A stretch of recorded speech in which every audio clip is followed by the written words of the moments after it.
좋은 아침입니다. 말씀으로 하루를 여는 보리떡 시간입니다. 화요일에 이어서 욥기를 살펴보고 있습니다. 욥기라는 책은 하나님과 사탄의 대화, 그리고 욥과 욥의 친구들의 대화, 그리고 하나님과 욥의 대화로 이루어져 있습니다. 이 중간에 욥의 친구들과 욥의 대화를 잘못 읽으면 욥의 친구들이 한 말을 하나님의 말씀으로 알아듣거나 또는 욥이 한 말로 착각해서 읽을 수 있기 때문에 시간을 두고 쭉 한 번에 읽는다면 가장 좋겠지만, 만약 시간이 안 돼서 욥기를 끊어 읽으시게 된다면 이 성경의 소제목, 누구의 말인지, 누구의 두 번째 말, 누구의 세 번째 말 하고 나오는 이 소제목들을 확인하면서 읽으신다면 도움이 되시리라고 생각합니다. 오늘 함께 볼 말씀은 욥의 세 친구들 중에서 엘리바스와 빌닷이 무슨 말을 했는지, 그리고 또 욥은 그에 대해서 뭐라고 대답했는지 좀 끊어서 보려고 하는데요. 첫 번째 말씀은 욥기 4장 7절에서 8절입니다. 잘 생각해 보아라. 죄 없는 사람이 망한 일이 있더냐? 정직한 사람이 멸망한 일이 있더냐? 내가 본 대로는 악을 갈아 재난을 뿌리는 자는 그대로 거두더라. 이 말씀은 엘리바스가 한 말입니다. 두 번째로 18장 4절 빌닷의 말입니다. 화가 치밀어서 제 몸을 갈기갈기 찢는 사람아, 내가 그런다고 이 땅이 황무지가 되며 바위가 제자리에서 밀려나겠느냐. 마지막으로 19장 7절 욥의 말입니다. 폭력이다 하고 부르짖어도 듣는 이가 없다. 살려달라고 부르짖어도 귀를 기울이는 이가 없다.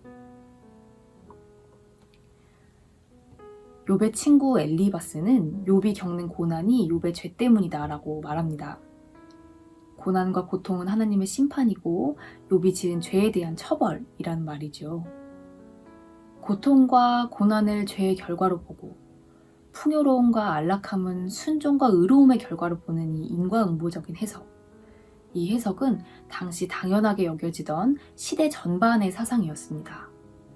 마치 자연의 질서처럼 당연하게 의심 없이 받아들여졌죠. 이 엘리바스의 말을 우리는 한국교회에서 익숙하게 들어왔습니다. 한국교회는 너무 쉽게 고통은 자기의 잘못 때문이라고 말하고, 또 하나님께 순종하면 고난을 피하고 유복함을 누린다고 말해왔지요. 그러나 욥은 이 한국교회의 말과 엘리바스의 말에 수긍하지 않습니다. 너희들이 나를 잘 알지 않느냐고 나를 잘 들여다봐달라고 한탄하고 절규합니다. 욥의 한탄이 이어지자 이번엔 욥의 친구 빌닷이 말합니다. 너는 화가 나서 날뛰겠지만 바위가 제자리에서 밀려나겠느냐고 말입니다. 빌닷의 이 말은 당시를 지배하고 있던 이 인과응보 사상을 밀려나지 않는 바위라고 생각하고 자연의 질서라고 여겼기 때문에 한 말입니다. 고통을 죄의 결과로 보고 또 유복함을 의로움과 순종의 결과로 삼는 이 당대의 사상은 빌닷의 눈으로 볼 때는 절대 바뀌지 않는 자연의 질서이자 하나님의 법칙 같은 것이었습니다.